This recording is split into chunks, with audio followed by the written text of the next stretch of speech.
مكرونه بالبشاميل ولا حاجه، دي صينيه بتنجان في الفرن، بس حاجه كده وهم طعمها حكايه، شكلها بس كده بيتكلم عن نفسه، حاجه كده تفتح النفس.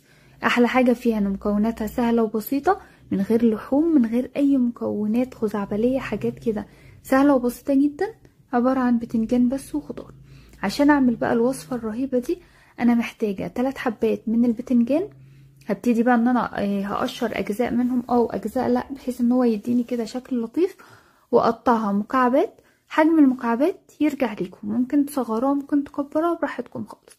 بعد بقى ما خلصت الكميه كلها نقعتها في ميه فيها معلقتين من الملح، عايزاها تنزل السوائل ولونها ما يسمرش، وفي نفس الوقت ما تشربش زيوت وهي بتتحمر.